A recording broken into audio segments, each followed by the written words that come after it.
Hello, and welcome to the Mzansi Soccer Show. We're moving away slightly, but it's Mzansi Soccer Show. Myself and Thabang are here again this week to talk about all things that are happening in the game in South Africa and the DStv Premiership, and also regarding the South African game. This weekend we saw back after international. The PSL has resumed again, and we've got the teams were in action. But we start this. But before we go, please do like and subscribe on YouTube, and do follow us on YouTube. That's the most important one at the bottom. But interact with us and send us your comments, your questions on the One World Sports Radio platform across the different platforms. I've got T-Man here. T-Man, how are you doing? I'm great, thanks. Yourself, Mpho? That's good. How was your week? Did you catch any of the games this weekend? Yes, I did, Mpho. I obviously watched the Kaizer Chiefs game up against Golden Arrows. I watched the Pirates up against SuperSport as well, and I also watched Sundowns up against Amazulu as well. Some really good this past weekend. Lots of goals were scored in the PSL, which is always a positive. Yeah, we'll get to that, but I think first up we need to talk about the untimely death of one of South Africa's, I think probably South Africa's greatest right backs. Anele Ngcongca. He passed away on I think early Monday morning actually. He was in a car accident. He wasn't driving the car, so let's leave the narrative of soccer players doing irresponsible things, because we obviously don't know what's going on, but it's really tragic, and condolences to his family, and rest in peace to him. T-Man, what did you think of Anele's career as a footballer? I know that he had a fortuitous trial at Arsenal with Arsene Wenger that got him to play in Europe. You know that I always want South African players to be playing majority of their careers in Europe. You can't be 22, 23 sitting in the PSL and thinking that you're a hot shot. 100%, Mpho. What really inspired me by Anele's career, Mpho, was that Anele started out, Mpho, as a youngster from Gugulethu, Mpho. He was discovered by Colin G, Mpho, and then as you know, there was a club called FC Fortune in Cape Town, which was actually the club of former Man United player and Bafana Bafana star Quinton Fortune. And that was a club which was plying its trade in the National First Division. And through that, Anele was discovered there as a 13-year-old by Colin G.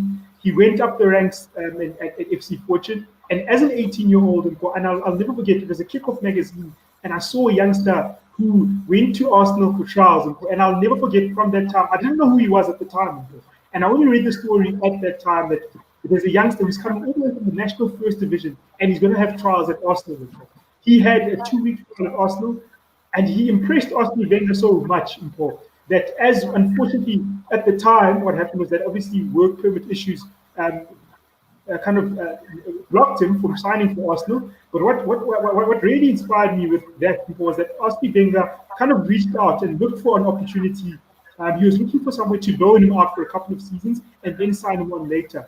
And through that, he was recommended to Genk, where he played alongside top players, top players who are the cream of the crop right now in world football, namely Kevin De Bruyne and also Courtois, the goalkeeper who currently played for Chelsea and is currently plying his trade for Real Madrid. And it's quite inspiring that both players, through their Twitter feeds, Instagram, both paid tribute to Anele Ngcongca. He had a great spell at Genk. He played for many years at Genk. He actually won the Jupiler Pro League in 2010-2011 season.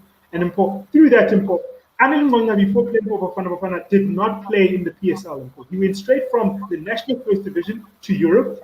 And then through his elevation in Europe, that's where he got selected by Carlos Alberto Pereira for the national side in 2009-2010. He was part of the class of 2010. What a wonderful right back, great full back, and you saw the way, even though he was 33 years old, he was a veteran for Mamelodi Sundowns last season. He was still one of his most trusted players, and he continued his success while playing for Mamelodi Sundowns. He is a CAF Champions League winner. He won the CAF Super Cup, and he also won the league multiple times. It's unfortunate that towards the end of his career, just as Peter Msimane left, he got loaned out to Amazulu, and I presume that was why he he was was in KZN as well on that night. Yeah, like I as you talk, Thabang, my thought is, what can South African players learn from a life like Anele's? Because as you say, he was a great right back. 2010 World Cup, that squad was stacked, and he was as an important cog to that squad as many people would. Everyone talks Shaba and and Mpela and all those guys, but Anele Ngcongca, there was you never had a problem with him at right back, even in his old, and 33 is not old. It's not old. Even as the older man in that Sundowns squad, you never had problems with him. It was one of those situations where if Ngcongca was there, you were like, okay, we got this. They have this, and we forget that, what a lot of the people. Let me just sort my life out. I think my connection might die. Anyway, I'm back. But what many people, what PSL, I think what players in South Africa need to learn from this, I think, is the value in being a journeyman in Europe for the betterment of your career and also your national team. Anele never could have had the opportunity to come back. To a certain extent, yes, Belgium is one of the top, I would say, top 6 leagues, with it being the 6th league, maybe even 7 in Europe. It's not a top league. It's not Germany. It's not Spain. It's not England. It's not Portugal per se, but even you could, I think Portugal's a step up to Belgium. But he plied his trade there. He played. Yes, he played with the younger versions of Kevin De Bruyne and Thibaut Courtois, who were learning and who were growing. And he also then went to France and went to Troyes in France and played there, played against Zlatan Ibrahimovic. But the one thing you can't deny, and this is the one thing that I'm sure will come out as the week goes on, is that he was talented and he wasn't afraid to go and take up the challenge. As a South African footballer, it's hard to say, when people are earning great money here in South Africa and you're busy in Belgium, yes, it may not be the greatest salaries, but you're learning more, you're trying new things, you're playing against a lot more tougher competition. And to a certain extent, this should be a wake-up call to a lot of the younger players in South Africa to, get their agents, to get them deals in Belgium, to get them. And we saw Percy Tau. You and I have spoken about Percy Tau's situation for a very long time. What I loved about the Percy Tau situation is that he didn't fight. He didn't, we've seen South African players go overseas and they throw their careers away with drinking and all these things and acting out because maybe they're not playing in the league that they want. But it's about being able to, fight it out, respect the league, play there, and do it. And a great gesture from Genk to retire his number 16 jersey. But he played there for about 9-10 years, which is something that many people need to consider. Is that he played in the Belgian league, he was a mainstay there, and yes, he was overseas, but he learned a lot. He played against the best teams, played some Champions League games here and there, went to Troyes, played there, played against Zlatan and all the guys in France.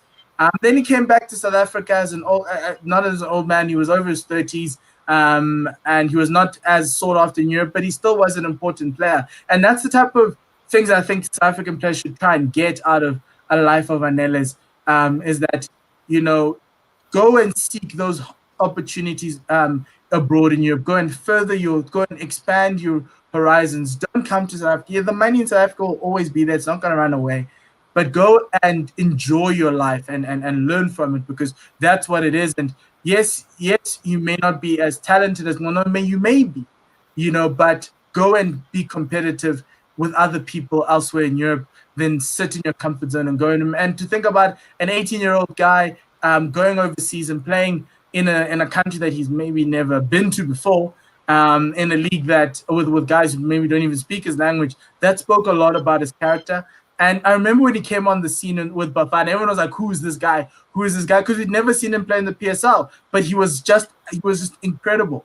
And that's the type of things that I think many people need to remember, is that outside of probably Cesar Mutaun and Cyril Nzama was a center back. He just played right back because Lucas Radebe and Aaron Mokoena were in the middle. But outside of Cesar Montavong, I'd say he's probably one of the best ever right backs Bafana Bafana has ever produced. No, I agree with you wholeheartedly. He is, in my view, he's the best sort of right back South Africa has ever produced. But he went as a 19-year-old to trials overseas. But he stuck it out. He that kind of built. Imagine as a 19-year-old. That's the character we want in Bafana Bafana. You know, guys who can stick it out as teenagers, fight through all the language barriers, the footballing barriers, and all those things, just to kind of that's the type of character I want from a Bafana player. You know, you don't complain. You are as solid as a rock. There's no scandal with you. You know, that's the type of player I'd like to see with Bafana. Just keep quiet and play football. Yes, they're human beings, but you know, keep yourself under the radar. No, I don't want to see you in Sunday World every Sunday. That's where I'm at. You know, that's do you get what I mean, T-Man? No, 100%. As I was saying earlier on, is that he went to Belgium as a youngster. He knew very well this was an opportunity for him to further his career, coming from Gugulethu, very, very poor background, but he was able to kind of elevate his family. He played amongst the best. He played alongside. He played against Man City in the Champions League, in the Europa League. He played with the best of the best in Belgium. He has honours in Paul. He's well regarded in Belgium. You saw the way Cenk is honouring him and is paying tribute to him. They're retiring his jersey.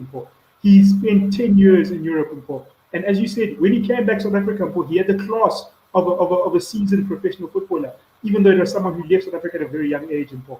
Carlos Alberto Pereira spoke very highly of him as well. He fit into the South African playing style very well. Very, very strong right back. And he kind of fell into the Sundowns team also very well. He has that kind of stylish play, that relaxed, he's not a fast winger, but he uses his brain a lot, and that's what you saw as a 33-year-old, not running too much, but using his brains a lot, using crosses, doing very well, defending with experience, and that's what you saw from Anele Ngcongca. He has an array of trophies. He has tons of experience. He's well regarded around the world.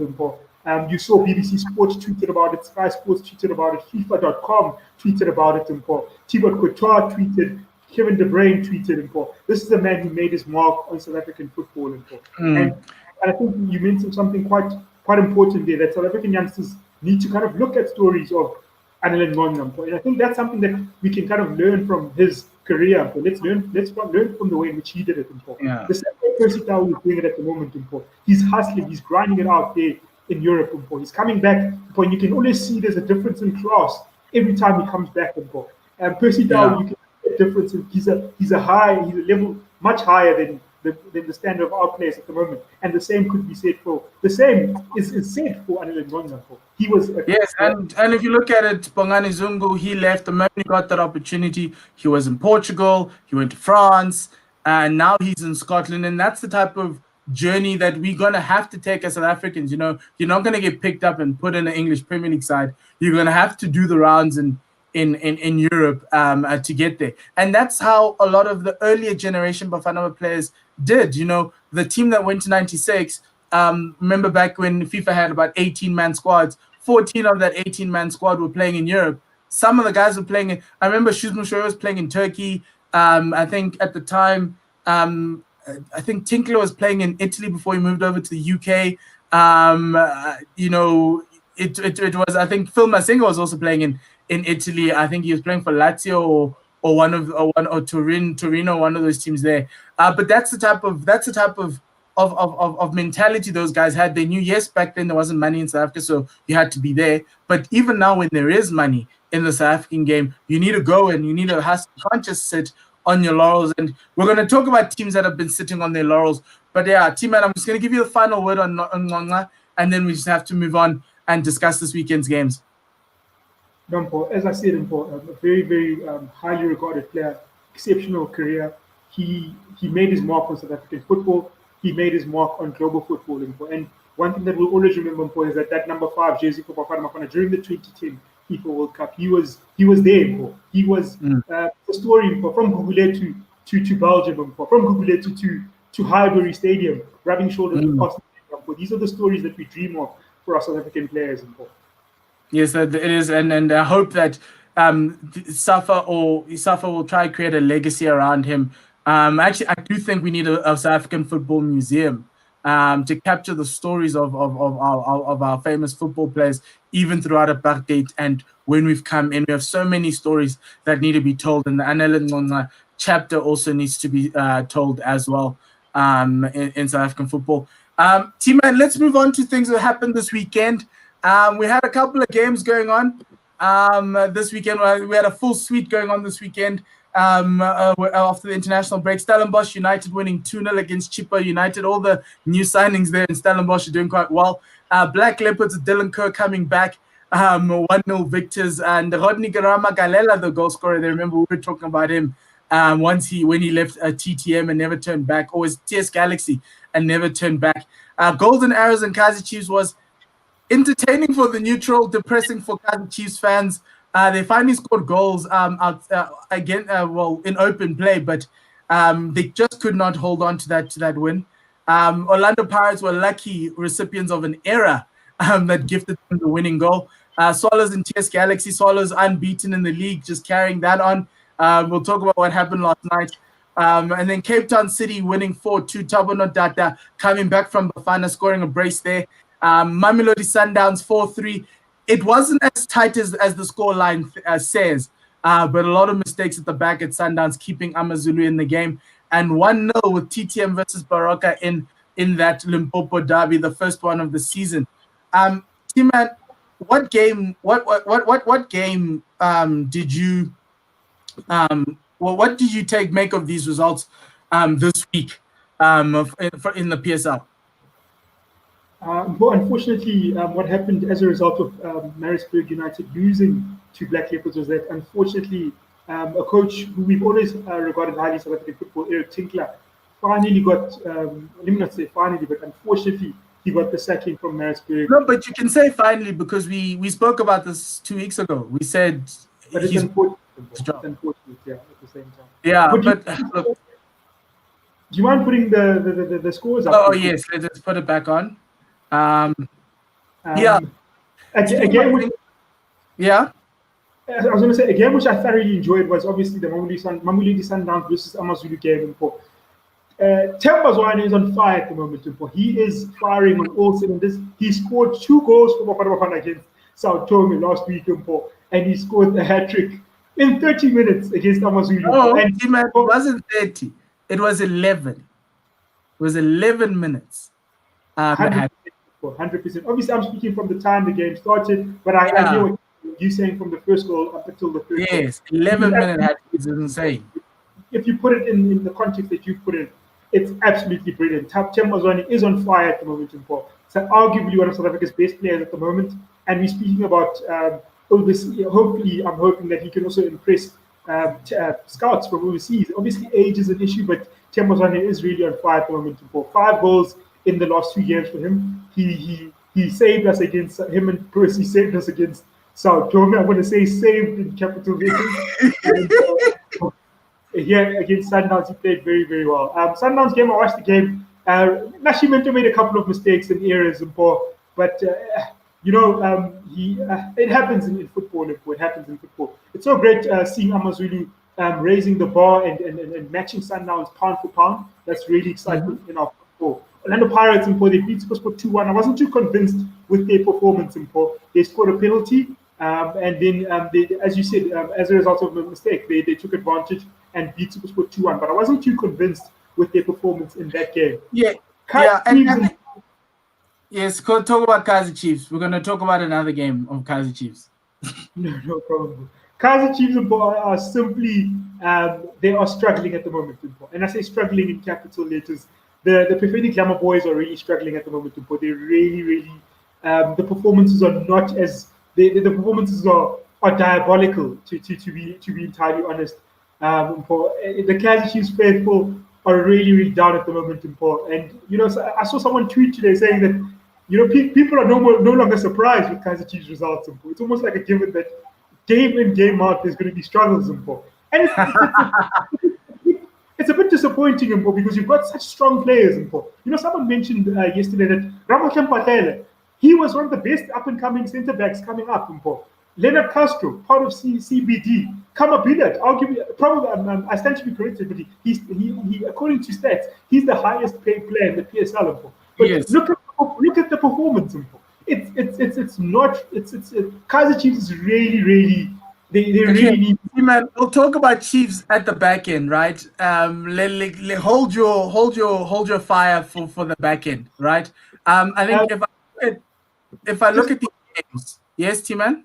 Yeah, I was going to say just one more thing. TTM also surprised us in goal. They beat Morocco by 1 goal. TTM is one of our most favorite clubs here. There's always news around it. You know when they scored?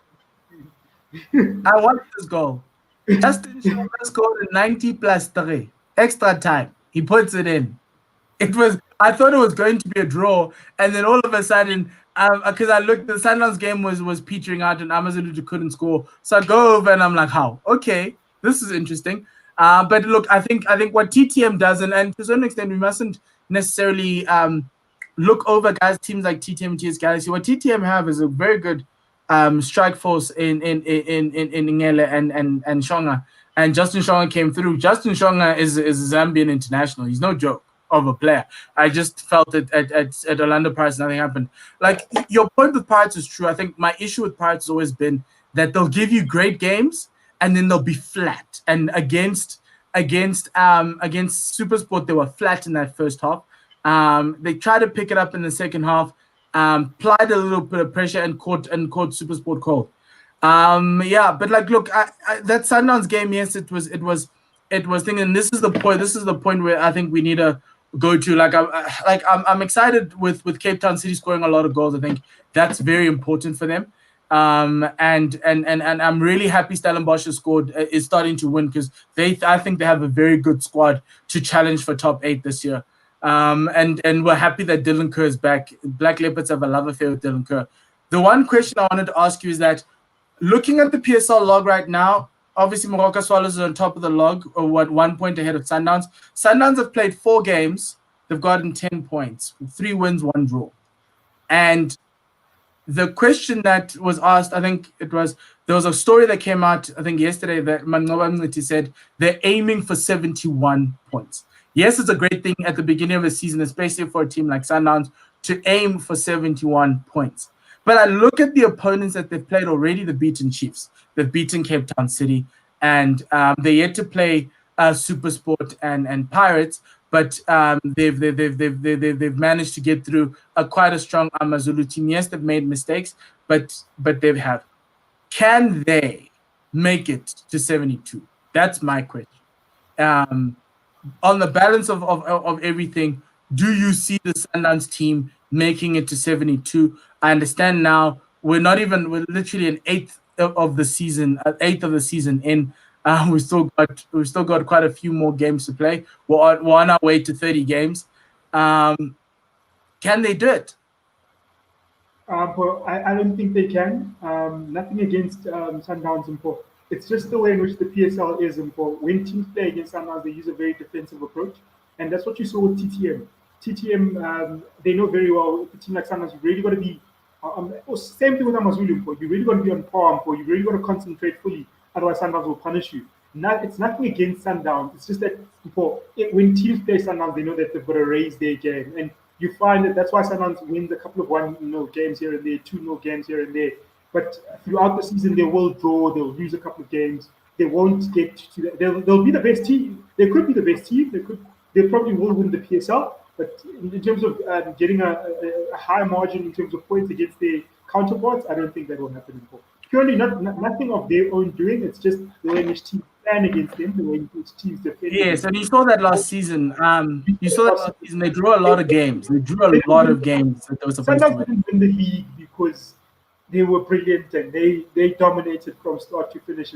It was really Kaiser Chiefs has got, as you know, their run into the season was absolutely horrible from Kaiser Chiefs, and Sundowns take advantage. No, but T-Man, here's my point. In the season that they won, they got the 71 points. I think it was a CBD season, right? And in that season, Sundowns went flash out against teams who were playing that defensive system style, because Sundowns this dynasty has been going on for 10 years now, right? So the teams have been playing the low block against Sundowns for years. But in that season with Kama, with Dolly, and with Castro, it seemed as though they could score goals at will. And looking at the start of this season, the game against Chiefs, and this game against Amazulu, I kind of feel as though, okay, maybe them scoring goals at will is back again with Zwane, with Shalulile, and with Erasmus. I don't know what you're going to call that one, because there's a Z, there's an S, and there's an E. ZSE or ESZ, I don't know. We'll figure out what that triumvirate is.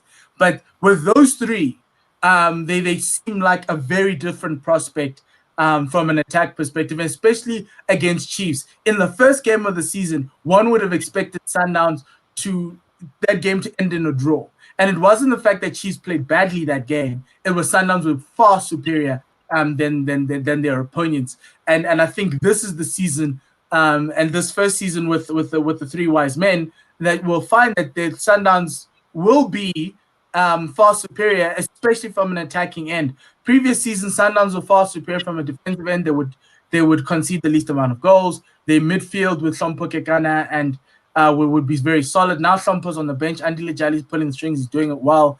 And it feels different. The Sundowns team feels different, especially attack-wise. Which is why, for me, that game with Sundowns and Pirates is a must-watch.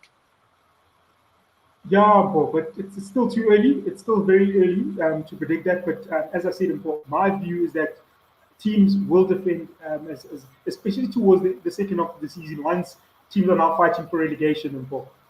You'll see if a Maritzburg plays against Mamelodi Sundowns, I think a team like that will go all out and defend and look to get Sundowns on the counter.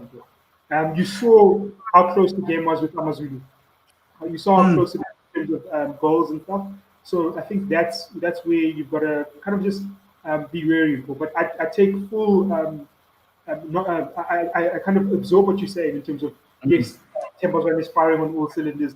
Yes, you've got new marksmen in the form of Shalulile. You've got guys like Kevin Erasmus who finally are now going to get support, and they're going to get the assist that they're looking for in terms of contribution from players. They're going to get the service that they're looking for, and that could also be dangerous. But it's still early in the season to predict. I think, the PSL, the teams are always evenly matched. Hey, dude, you don't have to tell me twice. Now, you've got teams like Baroka, Swallows, and it's still close at the top there. So I think it's. So let's talk about this. Let's talk about this, right? So yesterday, that happened. Swallows and Chiefs. 1-0 to Swallows against Kaizer Chiefs. I think it's the first time in Chiefs in a while, I think in this decade, that Chiefs has lost to a newly promoted side. They don't do that. And it was against the informed teams. But let's go through the fixtures, and we'll talk about Kaizer Chiefs and the fixtures as well. Bloemfontein Celtics are playing. It's not Sunday. It's actually supposed to be today, the 25th, against Black Leopards. It's a very nice game for both teams. Both looking for a win. Maritzburg United plays SuperSport as well. SuperSport and Maritzburg, Friday Night Lights in Maritzburg. New coach could be possible. And then this weekend as well, you've got TS Galaxy, Golden Arrows, Pirates versus Baroka, Sundowns versus Stellenbosch, Amazulu versus Cape Town City, Chippa United versus TTM on Sunday. T-Man, what game are you looking towards? I look at this Maritzburg SuperSport with a keen eye, especially with Tinkler gone. I think Maritzburg might just finally try to get themselves off the bottom of the table with the win. You then have on Sunday, that Sundowns Stellenbosch game is very, very tasty. And Amazulu play another top four side in Cape Town City, which I think is very intriguing to watch. Pirates have a tricky one with Baroka there. T-Man, what do you think? So I agree with you. The game on Friday evening, Friday Night Lights, Maritzburg United up against SuperSport United. I've got a feeling during that game, I call him a stalwart in coaching in South Africa, is Wilendorp will be back in the country.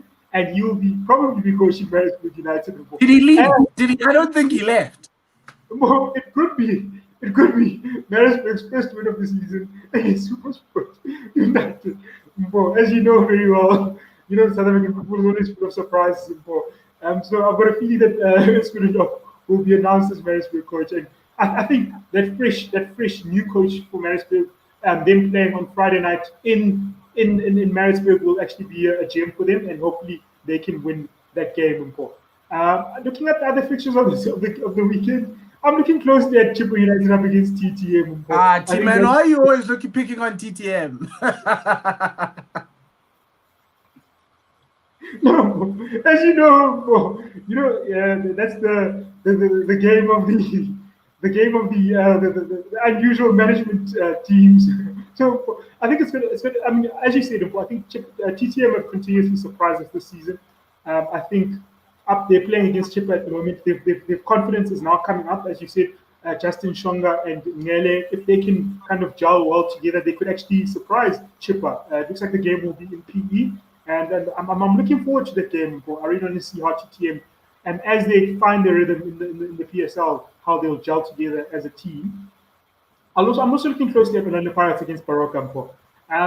We've continuously said on the show that Orlando Pirates are one of our favorites for the league title, but some of their performances of late have not kind of given us that confidence. So I think this is it's a good fixture for them to kind of reassert themselves. Let's see how Pirates do in this game against Baroka. Baroka has also been on form, barring the loss to TTM. They've also been they've been doing very well in the early stages of the PSL. Mamelodi Sundowns up against Stellenbosch. Mamelodi Sundowns will be looking to reassert their dominance in the EPL thus far. I mean the PSL thus far this season against Stellenbosch. Okay, let's talk about the elephant in the room, or not the elephant in the room. Swallows beating Chiefs 1-0. Moroka Swallows are currently top of the log right now. I'm going to take this off so we can see you properly, Thabang. I'm going to give you 5 minutes to talk about Kaizer Chiefs. I think we're going to become a stuck record, and I don't want to become a Chiefs show. But what I saw over the weekend and last night was that the Kaizer Chiefs players are playing the type of football that gets a manager fired. And Bobby was on radio last week, and he said that the squad is good enough. We can't blame the ruling, the FIFA ruling, which was sent to CAS, for their failings. This team came second in the league, came within 15 minutes of winning the league. It's good enough. Well, what we've seen so far this season, it's been, I think, 7 games. It hasn't been good enough. This team is playing like a team that wants to get a coach fired. Is that the analysis that you're getting? Because to a certain extent, losing to a newly promoted side, as great as Swallows have been playing, and we must say that Swallows played incredible football with a team and a squad that isn't well known. Yes, you've got Cheeseboy Mukwena there on the right hand side, and a couple of guys, Sami Siabi. You've got Vuamere. You've got a couple of guys there, but it's still a largely Glad Africa Championship type of side. And I've known growing up that when Chiefs starts losing to teams like this, fans go to Naturena with whips and they start chasing coaches out. I know it's 2020. We've probably gone past that, and there's COVID and everything else, but we've seen coaches fired for less. What's your money on Gavin Hunt not seeing out? Even I think he's not going to see it until probably February. But I think that's quite harsh, Mpho. My thing is that Mpho, Chiefs is a tricky one, Mpho. Let me look at Gavin Hunt. He's a coach. Unfortunately, he's been chopping and changing the team like nobody's business. 1 week, the experienced players are playing. 1 week, he's showing us a glimpse of the youngsters. And it doesn't do well for the players' confidence. You play one game, you have a good game. Obviously, the team doesn't win, but you still, as a player, you have a good game, and then the next game you dropped. Tumelo Nkuhune played, and then he got dropped, and then Akpay came in, and then he got dropped. But there's no consistency in terms of the Kaizer Chiefs lineup at the moment. That plays a huge effect on the players' confidence as well. when I've spoken to you about this before, but when Gavin Hunt speaks interviews, he's already on the back foot by saying that yes, because of this CAF ruling, we're on the back foot. That also plays on the players' minds as well, because why should Kaizer Chiefs be on the back foot? Because this is a team that dominated the league last season, barring the last 8 games of the season. Okay, let me ask you this. Who over the past, Kaizer Chiefs, I think, have played about 15, 16 players over the past 2 games.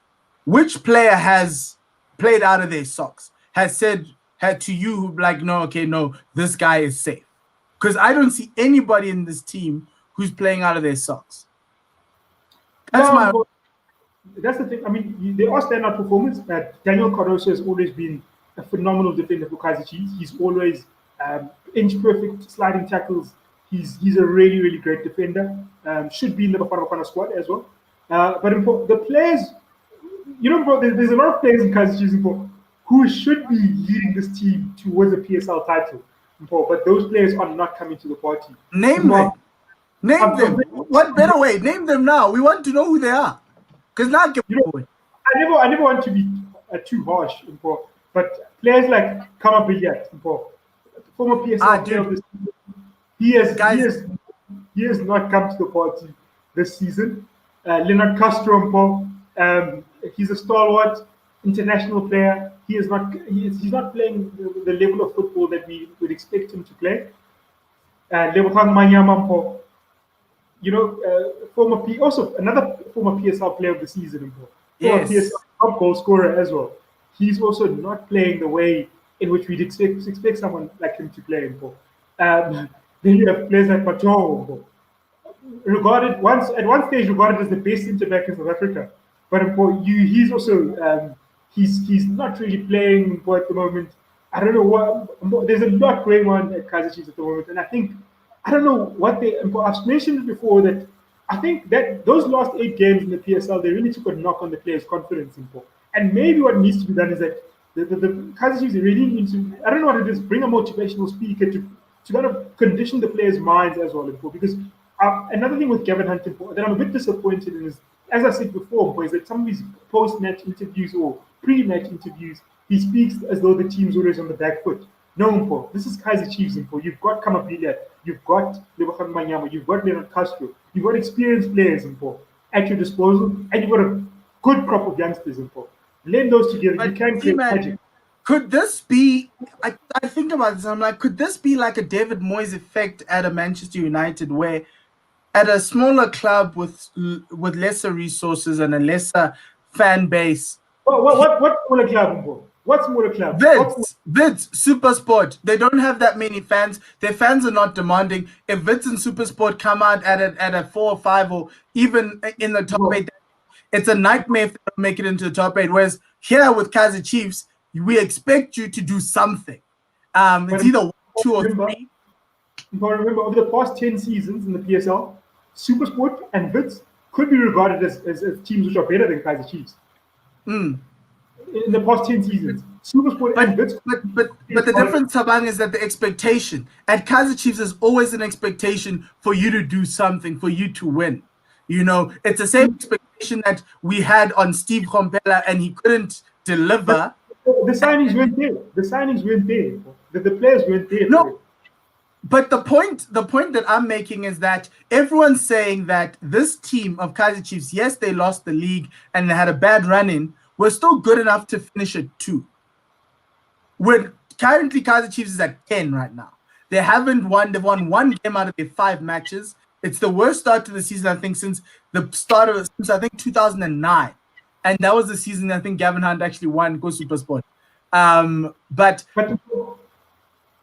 for me, it feels as though it's too much for him. His press conferences, last night he said the guys played well. That was his first line out of his mouth. How did they play well? They couldn't even put up a shot on target in the first half. In the first half, there was 0 shots on target, and Gavin Hunt comes and goes, no, we played well. It was just unlucky. No, it's not.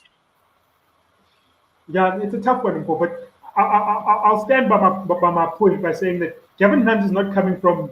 He's coming from teams, and I think maybe that's what it is. He's coming from teams which are slightly better than what Kaizer Chiefs has. And if I think about it clearly, look at the good squad that he had from last season. It was a really, really good squad that he had at his disposal. Kaizer Chiefs, important. You had someone like Nurkovic leading the line, who's continuously consistent. Maybe that's what it is. Is it that? Is it Kaizer Chiefs missing No, Nurkovic? I don't think this Kaizer Chiefs team needs Nurkovic to be the guy. I understand Nurkovic's presence and how great he is, but Nurkovic was injured throughout periods in the season, and he was suspended at certain periods. And yes, Chiefs struggled there, but they still managed to score goals. Kama was still there, and he was. Yes, Kama Bilad really struggled up until the bubble. When he got to the bubble, he scored a few goals, but he hasn't been the same since. Remember when Beatles called him out at the beginning, I think, of the previous season to come back to Sundowns. He hasn't been the same since then. Castro hasn't been the same since he's arrived from Sundowns. And the thing that's been saving him has been the fact that Nurkovic is such a great partner. You look at the strike partner, like Lazarus Kambule will never play. You've said it right there, Mpho. You've said it right there. That is Nurkovic the missing link in Kaizer Chiefs at the moment, Mpho? Was he the talisman last season, Mpho? He was. I'm not gonna lie. But Lebogang Manyama also came to the party last season. Bernard Parker came to the party last season. Yes, you could say they played off of him, but this squad is good enough not to be one and I'm going to use a basketball terminology. They're 1-5. They're actually 1, 2, and 2, but they're 1-5. They've won one game in 5 matches. And that's the frustration for many people, because you look, and it's not about the way this team without cash. It's just the effort. It's not like these guys are trying. They tried against Sundowns. They tried against Pirates. But then everywhere else, they haven't tried. Against Chippa, they didn't try. Against Golden Arrows, the only reason why they tried is that they went 1-0 down and they kind of realized that they were better than them. And then they went on and scored 2 goals. But then somehow they switch off at the back. Last night, they just didn't want to try. Yes, you could say there was a disallowed goal. Yes, you could say that they hit the post. But the one guy with the most shots on the field cannot be your right back, and it cannot be Khotsomole. That for me says something is fundamentally wrong with this team. No, 100%. I'm in agreement with you. The team is not playing the standard of football that warrants the badge, the golden black badge of the Pefeni Glamour boys. The performances are really, really below par. If you're telling me, you're playing Swallows, who's coming from the National First Division, and then you're playing Golden Arrows, a team which is perennially they've struggled with in the relegation zone. That's 6 points. Kaizer Chiefs got 1 out of 6 points against such teams. Before the game against Golden Arrows, the team had not scored a goal in open play, barring, it was an own goal against Chippa United. So stats like that are very alarming. You mentioned the stat from last night, in the first half, where there were 0 shots on target. Those are dangerous stats, Those are very, very dangerous stats. Which is why I don't think Bobby and his father are going to wait too long to say goodbye to them. Remember, Arthur's one is there. He's a Bafana assistant coach. Who? Who's that, Mpho? Arthur's one. He's on the bench. Well, let me put it to you this way, Mpho. What's the end game with Kaizer Chiefs? What are their prospects going into towards the end of the season now? I don't know what the end game is. I honestly don't. This is the first season where I'm sitting there going, expectations going to win a trophy. I don't know if this team's going to finish in the top 8. If it doesn't finish in the top 8, I feel as though there won't be a Kaizer Chiefs anymore at the end of the season. I think the fans are going to break COVID protocols and go burn Naturena down for good.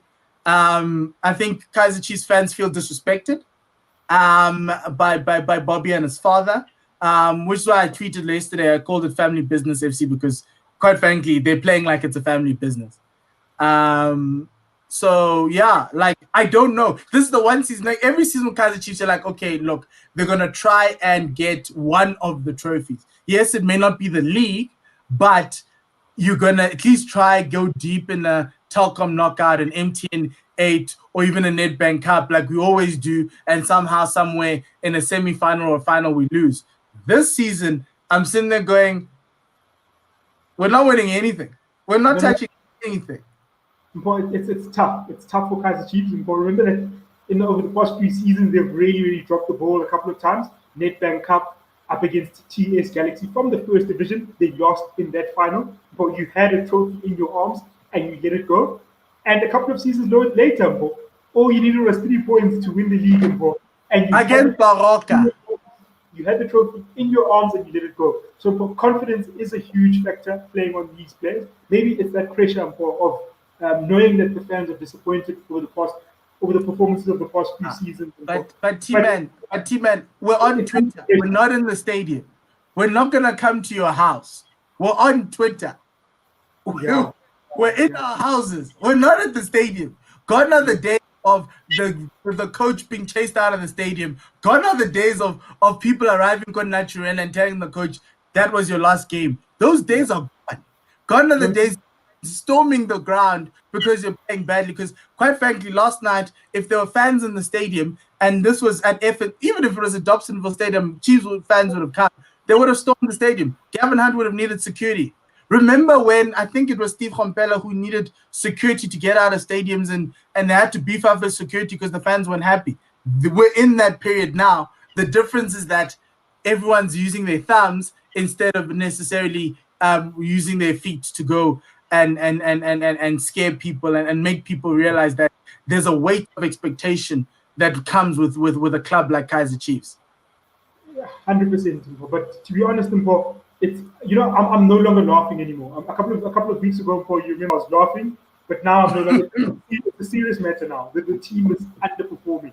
Seriously. Okay, T-Man, let's do this. They're going to Cameroon. They're going to Cameroon this weekend. I'm not expecting much, but we'll talk about it on Tuesday.